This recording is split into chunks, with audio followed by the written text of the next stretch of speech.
Hello, नमस्ते दोस्तों।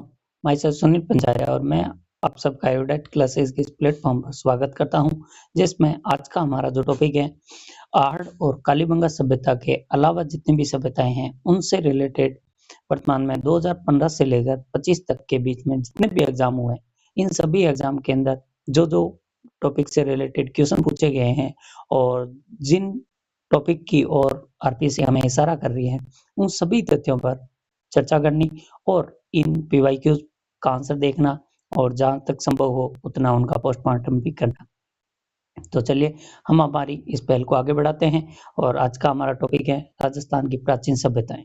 लेकिन ध्यान रहे, इसके अंदर हमने आहड़ और कालीबंगा की क्वेश्चन नहीं लिए हैं, क्योंकि आहड़ और कालीबंगा से रिलेटेड हम सेपरेट वीडियो बना चुके हैं।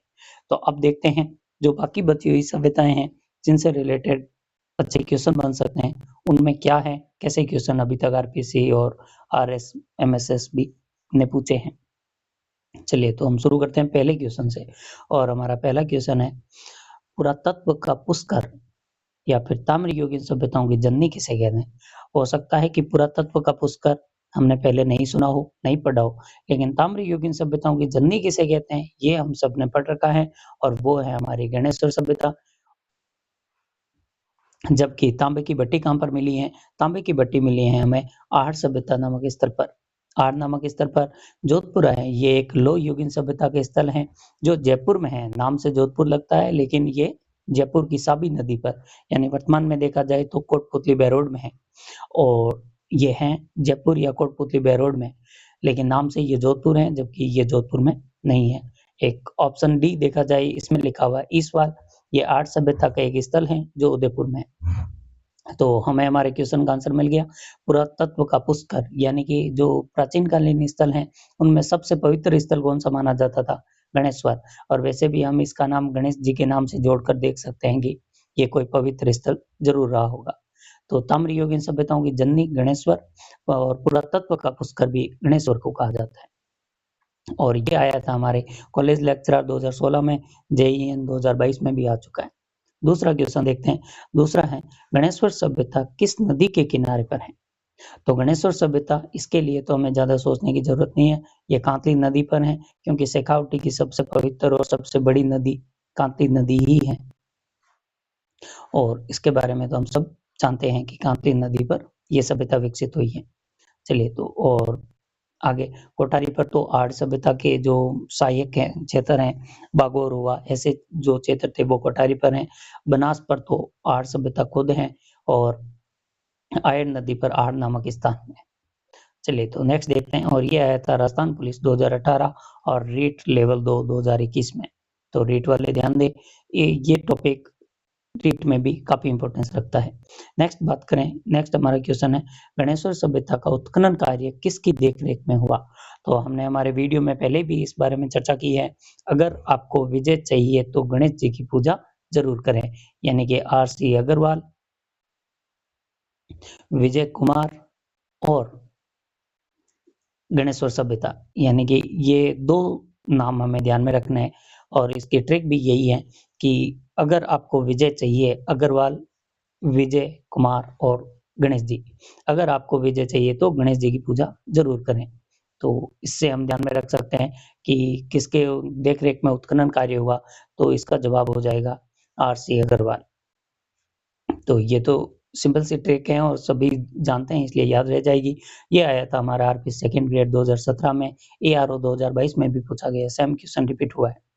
तो रिपीटेशन तो इस टॉपिक में बहुत ज्यादा रहती है।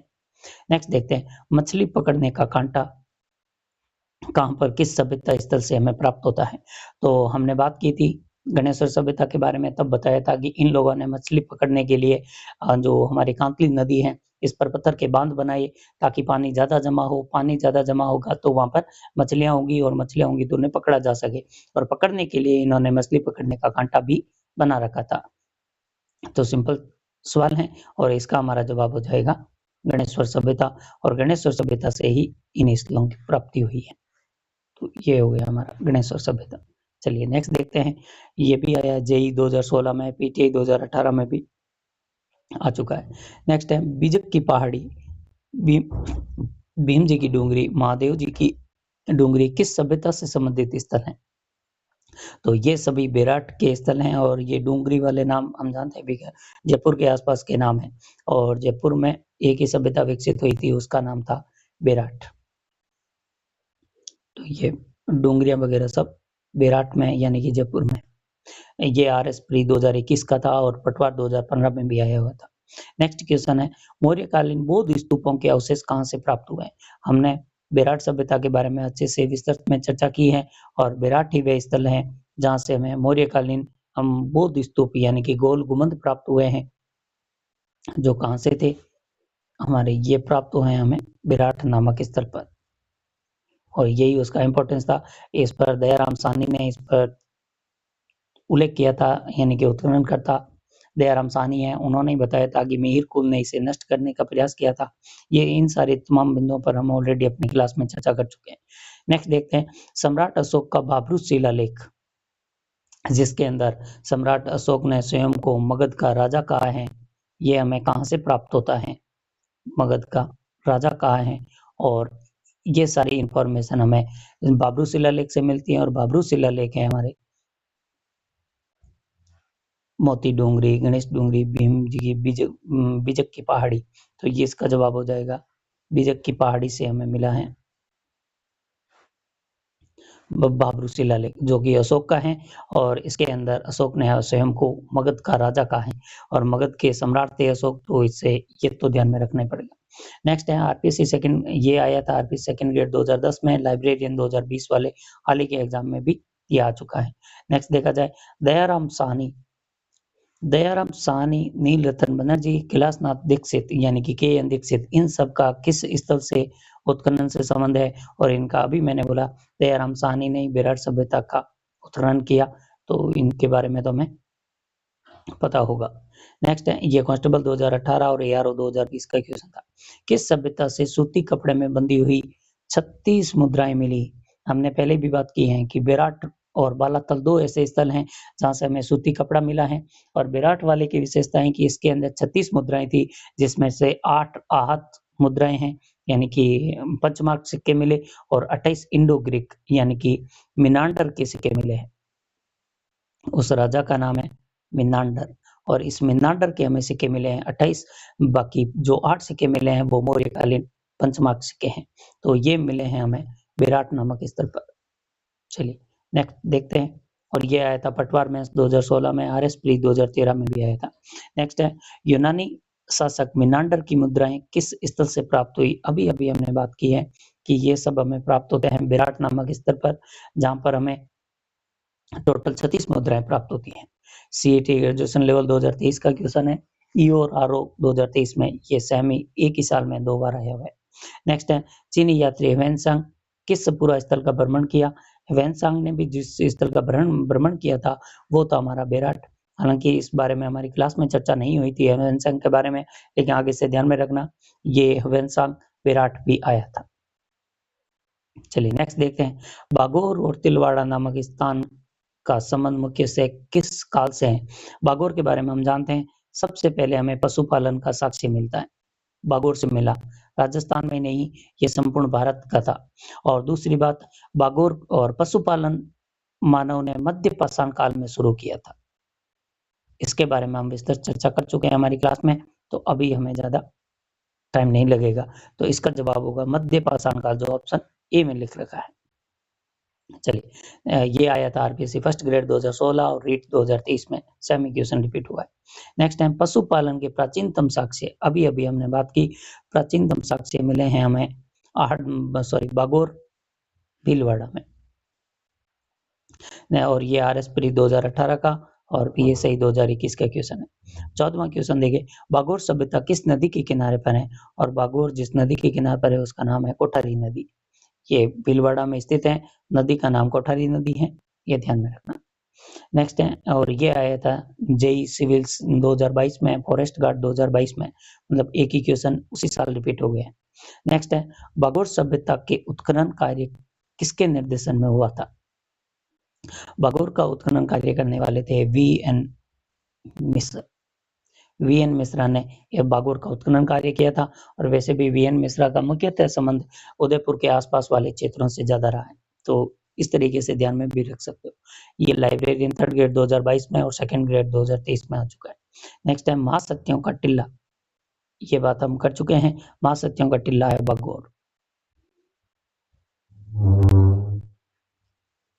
चलिए तो नेक्स्ट आगे बढ़ते हैं। 11 कमरों वाला विशाल भवन राजस्थान की किस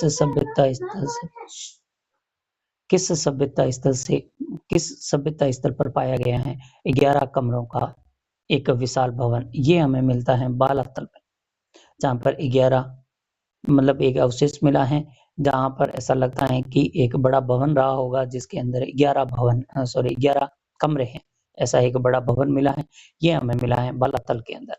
ये जो जेईई 2020 में और सीईटी 2023 में सिंपल सा क्वेश्चन पूछा गया था। नेक्स्ट है विराट के अलावा किस स्थान से बुना हुआ वस्त्र, ये अभी मैं विराट वाले क्वेश्चन में बोल चुका हूँ, वो स्थान है बालातल, जहाँ पर हमें एक और सूती कपड़े का अवशेष मिलता है, यानी सूती कपड़े के अवशेष के 2 स्थल मिले हैं, एक है विराट, दूसरा है बालातल, दोनों ही वैसे नाम से ध्यान में रख सकते हो। नेक्स्ट है, और ये पूछा गया था आरएस प्री 2013 में, लैब असिस्टेंट 2019 में भी सेम ही क्वेश्चन रिपीट हुआ है। चलिए आगे, मोड या मगरी, ये तो वैसा बहुत गहराई में पहुंच गया। मोड या मगरी किस सभ्यता स्थल से संबंधित है?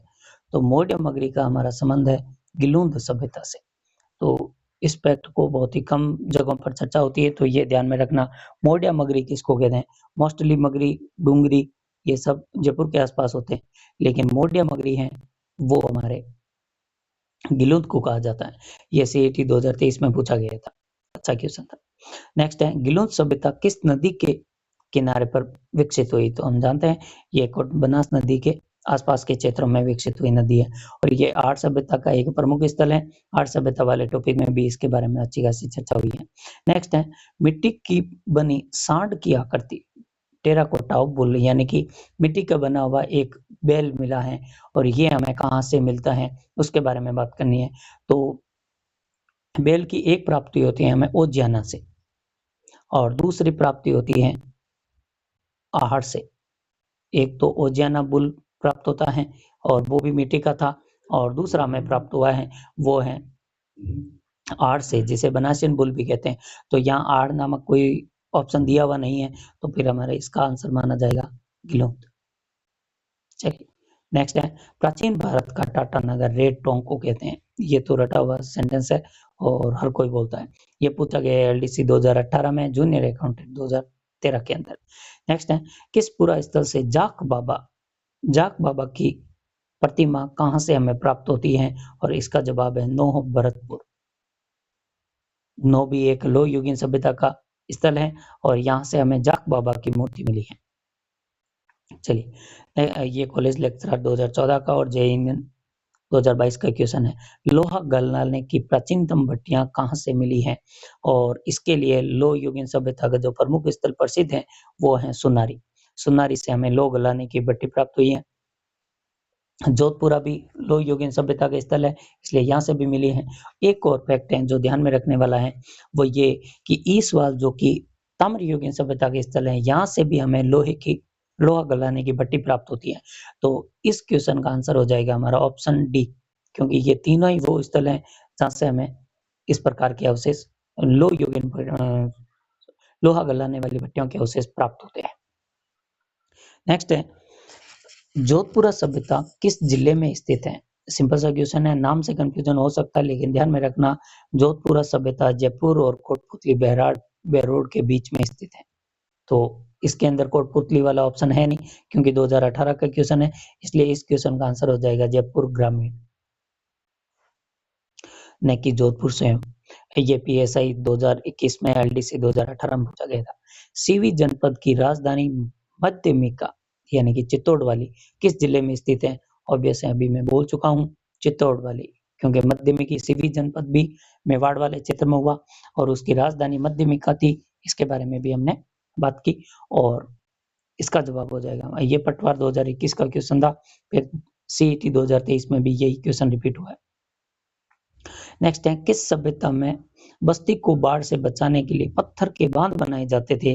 इसका जवाब हम पहले ही कर चुके हैं, वो है गणेश्वर सभ्यता, जहां पर न केवल पत्थर के बांध बनाए जाते थे बल्कि मछलियों को पकड़ने के लिए कांटे भी बनाए गए थे। नेक्स्ट है, ओजियाना पूरा स्थल किस जिले में है?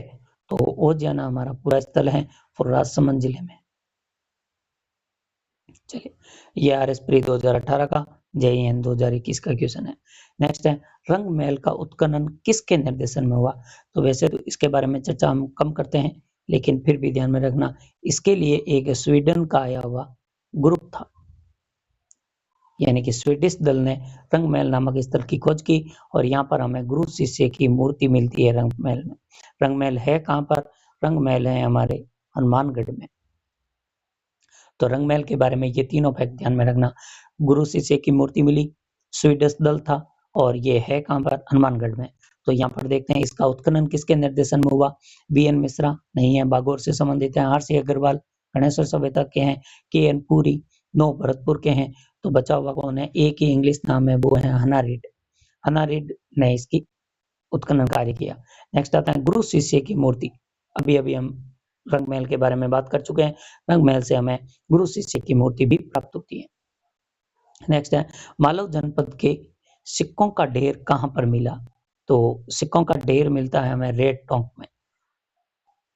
रेड टोंक के अंदर हमें सिक्कों का ढेर मिला, इसीलिए इसे रेड को प्राचीन भारत का टाटा नगर कहते हैं, प्राचीन भारत का टाटा नगर कहते हैं, और ये है रेड टोंक। नेक्स्ट है, bird writer rock painting. Rock painting मतलब बर्ड राइटर, पक्षी की चित्रकला, और जहां भी पक्षी नाम आता है तो उसका जवाब हमेशा बूंदी होता है। तो ये बर्ड राइटर रॉक पेंटिंग हमें कहां से मिलती है? गढ़तड़ा बूंदी से। चलिए नेक्स्ट देखते हैं, ये सेकंड ग्रेड 2018 का क्वेश्चन था। 1837 में बीजक पहाड़ी बेराट पर स्थित अशोक के बाबरू शिलालेख को किसने खोजा? तो भाई साहब, खोज करने वाले तो थे कैप्टन बट, लेकिन इसको पढ़ने वाले थे दयाराम सानी। ऑप्शन जो डी में दयाराम सानी है, इन्होंने तो केवल पढ़ाई की थी, पढ़ा था। खोज करने वाले थे हमारे कैप्टन बट, तो इनके बारे में ध्यान में रखना। ये लेबर असिस्टेंट 2016 में, कांस्टेबल 2007 में भी पूछा गया था। नेक्स्ट है, प्राचीन औद्योगिक बस्ती जहां से लौह अयस्क से लोहा बनाने के प्रमाण मिले हैं, वो वाली सभ्यता बताओ। यानी कि ये एक प्राचीन औद्योगिक नगरी है जहां से हमें लौह अयस्क से लोहा बनाने के प्रमाण मिलते हैं, तो उसमें बालातन, पचमाता, कुराड़ा, ये तीनों तो है नहीं, क्योंकि कुराड़ा औजार बनाता था वो तांबे के। पचमाता और बालाथल ताम्रयुगीन सभ्यताओं के स्थल है। ईसवाल है तो ताम्रयुगीन सभ्यता का, लेकिन इसके बारे में हम पहले ही बोल चुके हैं कि यहाँ पर हमें लोहा गलाने की भट्टी भी मिली है ईसवाल से, तो इसका हमारा आंसर हो जाएगा ईसवाल। नेक्स्ट है, कुराड़ा जो कि नागौर में, जिसे औजारों की नगरी कहा जाता है, किस जिले में स्थित है? आज भी औजारों के मामले में नागौर का नाम आता है, और कुराड़ा नामक स्थान है वो भी नागौर में स्थित है। ये लाइब्रेरियन 2020 का क्वेश्चन था। नेक्स्ट है, डड्डीकर शैल कला पूरा स्थल कहाँ स्थित है? शैल कला यानी कि दीवारों पर चित्रकारी करना, और ये अभी हमने बात की थी बूंदी में, गढ़दड़ा बूंदी वाला स्थान है, यहाँ पर प्राचीन शिलालेखों के अवशेष मिलते हैं। चित्रकला भी डड्डीकर जिसे बोला गया है वो भी हमें बूंदी से प्राप्त होती है। बेराट से मिला बाबरू शिलालेख वर्तमान में कहाँ रखा गया है? तो ऑब्वियस है कि ये वर्तमान में कहाँ पर होगा? दिल्ली संग्रहालय के अंदर होगा। चलिए, ये CET 2023 का और कांस्टेबल 2014 में पूछा गया था। नेक्स्ट है, नलियासर पूरा स्थल कहाँ स्थित है? नलियासर सांबर के पास स्थित एक शहर कस्बा है, उसका नाम है नलियासर, यह जयपुर सांबर में स्थित है। नेक्स्ट है, सुनारी सभ्यता के अवशेष किस नदी के किनारे हैं? सुनारी झुंझुनू में, झुंझुनू और शेखावटी में प्रवाहित होने वाली प्रमुख नदी हम सब जानते हैं, और वो नदी है हमारी कांतली नदी। चलिए, राजस्थान में शंख लिपि के प्रमाण बहुतायत में कहाँ मिले हैं? शंख लिपि मतलब शैल स्क्रिप्ट, और इसके प्रमाण हमें सर्वाधिक कहाँ पर मिले हैं? और वो जवाब है हमारा बेराट। बेराट के अंदर शंख लिपि के अवशेष भी प्राप्त होते हैं। नेक्स्ट है वे स्थान जिसे प्राचीन भारत का टाटा नगर कहा गया है। अभी हमने बात की थी, वो था रेड टोंक, क्योंकि यहाँ पर सिक्कों का एक ढेर मिला है। नेक्स्ट है बांका और गड़दड़ा किसके लिए प्रसिद्ध था? और गड़दड़ा के बारे में अभी एक क्वेश्चन में हमने देखा था, ये शैल चित्र के लिए प्रसिद्ध था, यानी कि गुफाओं के अंदर गुफाओं की दीवारों पर चित्र बनाने की कला के लिए ये चीज प्रसिद्ध थी। तो इसका जवाब हो जाएगा हमारा रॉक पेंटिंग। चलिए, ये सीईटी 2023 का था। सौंथी सभ्यता जिसे कालीबंगा प्रथम भी कहा जाता है, कहाँ पर स्थित है? सौंथी सभ्यता बीकानेर में स्थित है और कालीबंगा से संबंधित क्षेत्र था, तो इसके बारे में हम ध्यान रखता। और नेक्स्ट ये पूछा गया था ईओआरओ 2023 में और एग्रीकल्चर ऑफिसर 2020 में। कीराडोट और चित्तवाड़ी किस जिले के पुरा स्थल हैं? इनके बारे में बहुत कम जानकारी होती है, तो याद रखना, आगे भी रिपीट हो सकता है। ये जयपुर के स्थल है कीराडोट और चित्तवाड़ी। नेक्स्ट है, ये जैन सिविल 2022 में पूछा गया था। रोमन एम्फोरा यानी सूरापात्र कहाँ से मिला है? सूरापात्र में मिला है भीनमाल से। ये भी एक सिंपल सा फैक्ट है, जिसे हमेशा ध्यान में रखना, क्योंकि इसमें कोई प्रकार का लॉजिक नहीं है। रोमन एम्फोरा का मतलब होता है सूरापात्र यानी दारू पीने का एक गिलास, और ये हमें मिला है भीनमाल। फर्स्ट ग्रेड 2022 में पूछा गया था। भाई फर्स्ट ग्रेड वाले तो ऐसे ही पूछेंगे। चंद्रावती के प्राचीन अवशेष कहाँ स्थित हैं? चंद्रावती का मतलब होता है सिरोही, और सिरोही यानी कि माउंट आबू। तो चंद्रावती के प्राचीन अवशेष हमें सिरोही से मिले। 5 सांस्कृतिक युगों के अवशेष कहाँ से प्राप्त हुए हैं? 5 सांस्कृतिक युगों के अवशेष हमें मिले हैं नौ भरतपुर में। यहाँ महाभारत काल से लेकर इंडो ग्रीक तक के अवशेष मिले हैं, इसलिए इसे बोलते हैं 5 सभ्यताओं का स्थल, संस्कृतियों का स्थल। नेक्स्ट है लाचुरापुरा स्थल किस जिले में स्थित है? लाचुरा स्थित है हमारा राजसमंद में। और उसके बाद अपोलो डॉट्स का सिक्का किस स्थान से मिला है? अपोलो डॉट्स का सिक्का भी हमें मिला है रेड टोंक से। चलिए आगे बढ़ते हैं। आज की क्लास का अंतिम टॉपिक, ताम्र संचयी संस्कृति किसे कहा गया है? मतलब तांबा किस संस्कृति के लोग जमा करते थे, या फिर इसे इन शॉर्ट में कहें ताम्र युगीन सभ्यताओं की जननी किसे कहा गया है, या फिर पुरातत्व की महापुष्कर किसे कहा गया है? इन सभी क्वेश्चनों का हमारा एक ही जवाब है, वो है गणेश्वर सभ्यता। तो ये था प्राचीन विभिन्न प्रकार की सभ्यताओं से रिलेटेड 50 पीवाईक्यू जो मोस्टली 2015 से लेकर 25 तक के क्वेश्चन पेपरों के अंदर पूछे गए थे। इनमें आई होप कि आगे आने वाले एग्जाम जैसे कि रीट, वीएसटीसी, सीटी, इनके अंदर ये पीवाईक्यूज आपके एग्जाम में काफी हेल्पफुल रहेंगे, और इतने ही इनसे क्वेश्चन बन सकते हैं जितने हमने ले लिए। तो हमने टोटल इस प्राचीन सभ्यता टॉपिक से 150 के आसपास क्वेश्चन लिए हैं। 150 क्वेश्चन अगर आप रिवीजन भी करते हैं तो आपका ऑलमोस्ट टॉपिक भी क्लियर हो जाएगा, और साथ में इन्हीं क्वेश्चनों के रिपीट होने के चांसेस बहुत ज्यादा है। यहाँ आपने नोटिस किया होगा कि तकरीबन हर क्वेश्चन एक से अधिक एग्जाम के अंदर पूछा गया है, इसका मतलब रिपीटेशन के चांसेस सर्वाधिक रहते हैं। तो आप पीवाईक्यूज को पढ़िए, समझिए, और इनसे समझिए कि क्वेश्चन किसी भी टॉपिक के अंदर कितनी गहराई तक जा सकता है। तो पढ़ते रहिए, समझते रहिए, हमें भी आगे प्रसारित करते रहिए। धन्यवाद।